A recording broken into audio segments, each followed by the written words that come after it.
नमस्कार, बहुत बहुत स्वागत है आप सभी का। आप देख रहे हैं एनएमएफ न्यूज, आपके साथ मैं हूं नमता चौधरी। आई लव मोहम्मद तक तो ठीक था। पोस्टर्स हाथ में लेकर जिस तरीके से अपने प्यार का इजहार मुसलमान समुदाय कर रहा था वो भी ठीक था, इस पर किसी को कोई आपत्ति नहीं थी। लेकिन इस आई लव मोहम्मद के नाम पर जिस तरीके से बवाल काटा जा रहा है ये किसी को भी बर्दाश्त नहीं है। और जो ताजा तस्वीरें इस वक्त आप देख रहे हैं ये उत्तर प्रदेश के बरेली से सामने आई हैं, जहां पर जुम्मे की नमाज के ठीक बाद इसी तरीके से प्रदर्शन करने की कोशिश की गई तो पुलिस ने आओ देखा ना ताओ लाठीचार्ज कर दिया। हालांकि आपको बता दें इससे पहले पूरी तरीके से तैयारियां की गई थी पुलिस की तरफ से भी कि कोई भी अप्रिय घटना ना हो। लेकिन आप जानते ही हैं कि जब एक समुदाय के कुछ लोग जो अराजकता फैलाने की कोशिश करते हैं, जब वो सड़कों पर बैठते हैं तो फिर पुलिस से भी झड़प होती है। और उसके बाद की तस्वीरें हम आपको दिखा रहे हैं। इसमें तौकीर रजा का नाम भी सामने आ रहा है कि तौकीर रजा ने भड़काऊ भाषण दिया, उसके बाद ये लोग भड़के। लेकिन इन सबसे इतर मेरे साथ इस वक्त यूपी के पूर्व डीजीपी विक्रम सिंह जुड़े हुए हैं। आपका स्वागत है सर। और आप ही से समझना चाहूंगी, सबसे पहले मुझे ये बताइए, इफ दे लव मोहम्मद, कोई दिक्कत नहीं है अगर वो मोहम्मद साहब से प्यार करते हैं, सड़कों पर बैठकर नारे लगाकर, अल्लाहू अकबर के नारे लगाकर क्या साबित करना चाह रहे थे? नम्रता जी नमस्कार। आपके उत्कृष्ट और दिव्य चैनल को भी मेरा बहुत बहुत अभिवादन कि आपने अवसर दिया दो बातें करने के लिए। और बिल्कुल आपके साथ मैं भी कहूंगा आई लव मोहम्मद, मुझे कोई दिक्कत नहीं है। पीछे मेरी पुस्तकों में देखें, होली कुरान, होली बाइबल, भगवत गीता सब एक साथ लगे हैं। सबको समान रूप से मैं पूजनीय मानता हूं, आई लव मोहम्मद। लेकिन जिन लोगों ने आई लव मोहम्मद का बहाना बना करके मकसद था देश को जलाना, आई लव मोहम्मद है तो जेबों में पत्थर लेके क्यों आए? आपकी जो टूल किट थी वो तो आप बेनकाब हो गए। तौकीर रजा ने शुक्रवार को पहले ही कह दिया था, नमाज के पहले, हम लोग कुछ नहीं, हम तो अमन पसंद हैं। जिलाधिकारी को एक हम बस अपना ज्ञापन देंगे और अपने आंसू उनके जरिए राष्ट्रपति महोदया तक पहुंचाएंगे। वो मैं तभी कह दिया था कि इनके मंसूबे बहुत ही भयावह हैं और ये बरेली को और देश को जलाने का इंतजाम कर रहे हैं। अलर्ट हो जाओ, तैयार हो जाओ और जाग जाओ। और हुआ भी वही। आपने नमाज के बाद भड़काऊ भाषण दिए। आई लव मोहम्मद से तो इनकार नहीं है, लेकिन आई लव मोहम्मद की आड़ में हिंसा करेंगे तो मुंह तोड़ जवाब उनको दिया जाएगा। चाहे डॉक्टर जाकिर न हो, तौकीर रजा तो पुराना हिस्ट्री शीटर है, आपराधिक इतिहास है और टूल किट का बड़ा महत्वपूर्ण पार्ट है जिसको कहते हैं बैकबोन। पहले भी जेल जा चुका है और पहले भी भड़काऊ बातें की है और कई सरकारों ने इसको अपना सरकारी हेलीकॉप्टर देके बुलवाया था। और अगर पिछले 15 दिन में जिन राजनीतिक नेताओं से वो मिला है, आपको स्वयं मालूम पड़ जाएगा कि जो लोग देश को बांटने की कोशिश कर रहे हैं वही इसको जो है अपनी गोद में बैठा रहे हैं। आपने हमारे 10 पुलिस कर्मियों को घायल किया, पुलिस ने बहुत बर्दाश्त से काम लिया। पुलिस की किसी से कोई रंजिश नहीं है, न रंजिशन पुलिस काम करती है, लेकिन एक सीमा होती है आपकी हिंसा को लेकर के। और मैं बधाई दूंगा बरेली पुलिस की लीडरशिप को कि इतना होने के बावजूद उन्होंने केवल लाठी चार्ज किया, रबर बुलेट और बुलेट नहीं चलाए। उनको बधाई हो, इसी को कहते हैं टॉलरेंस ऑफ जरूरत। और इफेक्टिव लाठी चार्ज किया, इसके लिए भी उनको बहुत बहुत बधाई। अब मेरा परामर्श होगा कि आई लव मोहम्मद की आड़ में जो भड़काना चाहते हैं, देश में आग लगाना चाहते हैं, सब तो आई लव मोहम्मद तो सभी कह रहे हैं, आप भी कह रहे हैं, मैं भी कह रहा हूं, लेकिन उसकी आड़ में विद्वेष और हिंसा जो कर रहे हैं उनको बीन बीन करके, जैसे योगी जी ने आह्वान किया है, उदारता का कोई स्थान ऐसे लोगों के लिए नहीं है, चिन्हित करके उनके ऊपर गैंगस्टर एक्ट, एनएसए और यूएपीए, भारतीय न्याय संहिता की सुसंगत धाराओं में अपराध पंजीकृत करें।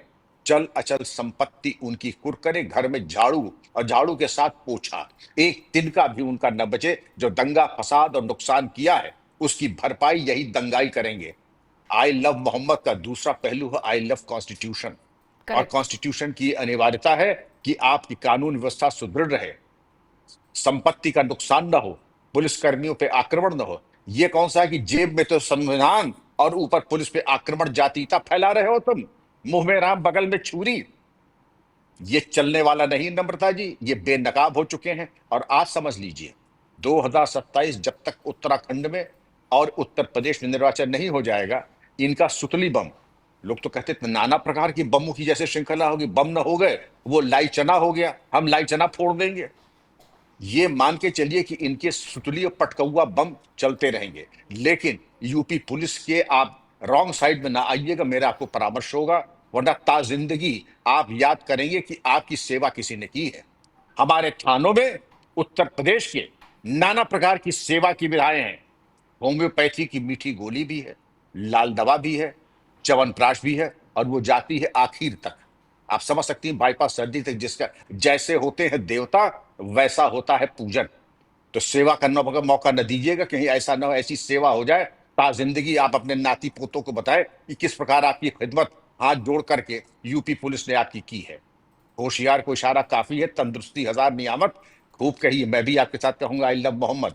लेकिन अगर पत्थर वत्थर लेकर के आप गए, हिंसा आपने की, भड़काऊ बयान आपने देने की कोशिश की, मान लीजिए आपने रॉन्ग नंबर डायल कर दिया है, और मुंह तोड़ जवाब यूपी पुलिस, यूपी प्रशासन आपको देगा, भारत की पुलिस आपको देगी। वो तैयार बैठी है, अब सेवा का मौका न दीजिएगा।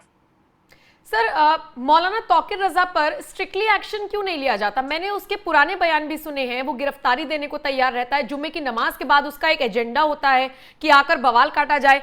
उसके ये भी बयान है कि हमने अपने लड़कों को कंट्रोल में कर रखा है, अगर हम उन्हें छोड़ दें तो फिर कुछ भी हो सकता है। ये वही लड़के हैं शायद जिनको कंट्रोल में कर रखा था। वो बैठ तो गए सड़कों पर, लेकिन दो डंडे पड़ते ही देखिए चप्पल वप्पल छोड़कर भाग रहे हैं फिर। नम्रता जी, वो सिर्फ अपनी जबान पे कंट्रोल करें। लड़कों को तो हम ही कंट्रोल कर लेंगे, और लड़कों के बाद हम आपको भी कंट्रोल कर लेंगे। और मैं जब बात नम्रता जी कह रहा हूं, ये 36 साल का अनुभव का निचोड़ कह रहा हूं। मैं दावे से कह सकता हूं, पुलिस अपने पे आ जाए, तौकीर रजा खान, डॉक्टर जाकिर नायक तो भूल जाइए, जो जो ऐसे थे उनकी वो खातिर की गई कि वो याद करते हैं। मैं ये फिर कह रहा हूं, तौकीर रजा खान को हीरो बनाने वाले जाकिर नाइक तो छुपा हुआ है अपने बिल में मलेशिया में। ये दूसरे डॉक्टर जाकिर नाइक को बनाने की कोशिश की जा रही है। मैंने सांकेतिक रूप से कहा कि पिछले 15 दिन में ये कहां कहां किससे किससे मिलने गया है, इसलिए इसका भाव महिमा मंडित हो गया है।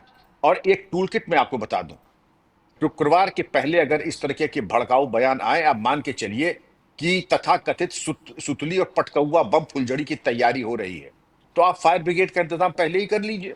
और जैसे ही पटकौआ बम अपने जेब में हाथ डालने की कोशिश करता है, तो जो इलाज इजराइल करता है वही इलाज इनका भी होना चाहिए। इनका और हो रहा है। अभी तो आपने ट्रेलर देखा है, बाकी फिल्म अभी बाकी है। अब आगे देखिएगा 72 घंटे में ये क्या होता है। जब यूएपीए लगेगा, जब आपके एनएसए लगेगा, जब गैंगस्टर एक्ट लगेगा, फिर आप देखिएगा कैसे, अरे हमारे बेगुनाह नौजवानों को, ये सब बेगुनाह है बेचारे, इनके सबके मुंह में दही जमा है, इनके मुंह में बताशा भी नहीं घुलता है, इनके दूध के दांत भी नहीं गिने हैं। इनका इलाज दरअसल अगर माँ बाप के कंट्रोल में नहीं आए, तौकीर के कंट्रोल में नहीं आए, तो यूपी पुलिस को मालूम है कैसे कंट्रोल किया जाता है। मोहब्बत करो, खूब मोहब्बत करो, दो चीज से परहेज करो, लव जिहाद से और इस तरीके की भड़काऊ और उग्र गतिविधियों से, क्योंकि इसके माकूल इलाज हैं हमारे पास। ठीक है। एक वीडियो सर महाराष्ट्र से सामने आया है। महाराष्ट्र के बीड़ में एक मुस्लिम वक्ता है जो स्टेज पर मौजूद है। पीछे आई लव मोहम्मद के बैनर्स लगे हुए हैं। सामने जो मुसलमान खड़े हुए हैं उन्होंने आई लव मोहम्मद के बैनर्स ले रखे हैं, और ये आदमी स्टेज से बोल रहा है, योगी आदित्यनाथ को समझ लीजिए गाली दे रहा है, जान से मारने की धमकी दे रहा है, मुझे और मालूम इसी के है, साथ मैंने उनकी देखा है। वेशभूषा पर सवाल उठा रहा है। नम्रता, हर पागल कुत्ते का जवाब देना मैं मुनासिब नहीं समझता। मैं फिर कह रहा हूं, जिसे आपने कि आपने क्या कहा मैं सुन नहीं पाई। हर पागल कुत्ते का जवाब देना मैं उचित नहीं समझता हूं। और ऐसे पागल कुत्तों से बात नहीं की जाती, टिप्पणी नहीं की जाती है, इनका इलाज किया जाता है। आप समझ रही हैं? ये किसी भी एक सेंसिबल आदमी का, जो अपने होशो हवास में हो, जो अपना अच्छा बुरा जानता हो, जिसको मालूम है संवैधानिक भाषा क्या होती है, संतुलित भाषा क्या होती है, परिमार्जित भाषा क्या होती है। Hate speech number 1। लेकिन जो हमारे यहाँ हेट स्पीच संविधान के जो अलम बरदार थे, आपने देखा होगा कैसे सबके मुंह में दही जम गया है। क्योंकि हेट स्पीच केवल एक ही तरफ हो सकती है। योगी जी की तरफ अगर हो, वो हेट स्पीच नहीं है, वो हृदय के उद्गार हैं। इसी तरीके से जो स्वतंत्रता की अभिव्यक्ति की स्वतंत्रता है, ये उसका एक परिदृश्य है। ये मान के चलिए, हेट स्पीच लिखी जाएगी, इनकी हिस्ट्री शीट खुलेगी, और वक्त आने पर जो माकूल कार्रवाई कानून की परिधि में रहते हुए होती है, ऐसे और इनके तत्वों का होना चाहिए। मेरा महाराष्ट्र सरकार से आह्वान होगा कि ऐसे थर्ड क्लास भौंकने वाले के खिलाफ एनएसए लगा करके करें इनको तबाह। ऐसे 10 लोगों को तबाह कर रहे हैं, हर स्टेट में, हर जिले में एक, हर स्टेट में 10, इनका भौंकना हो जाएगा बंद। एक आखिरी सवाल सर, अखिलेश यादव का ट्वीट है जो बरेली वाला मामला हुआ है उस पर, उसमें उन्होंने लिखा है सरकार द्वारा ताकत का इजहार करना उसकी कमजोरी की निशानी होता है, सरकारें लाठीचार्ज से नहीं सौहार्द सद्भाव से चलती हैं, घोर निंदनीय। बहुत अच्छी बात कही। ये तो बिल्कुल हृदयस्थ करने योग्य ये महावाक्य है। और जो कार सेवकों के ऊपर गोली चला करके नरसंहार हुआ था, वो तो अहिंसा का दीपक जलाया था ना आपने। सूप बोले तो बोले, छलनी क्या बोले जिसमें 72 छेद हो नम्रता जी। ठीक है, बहुत बहुत शुक्रिया सर मेरे साथ जुड़ने के लिए। मुझे लगता है कि सर के पास वक्त की थोड़ी सी कमी है, तो सर आपको बहुत बहुत शुक्रिया मेरे साथ जुड़ने के लिए, अपनी राय रखने के लिए। बाकी बरेली में जिस तरीके से बवाल काटा गया, या फिर महाराष्ट्र से जो धमकी भरा वीडियो आया है योगी आदित्यनाथ को लेकर, सवाल लगातार उठ रहे हैं कि एक पर्टिकुलर वर्ग को दिक्कत क्या है योगी से, और जवाब हमने लेने की और समझने की कोशिश की। बहुत बहुत शुक्रिया। इस वीडियो को देखने के लिए भी कमेंट सेक्शन में जरूर बताइएगा आप इस खबर पर क्या राय रखते हैं। नमस्कार।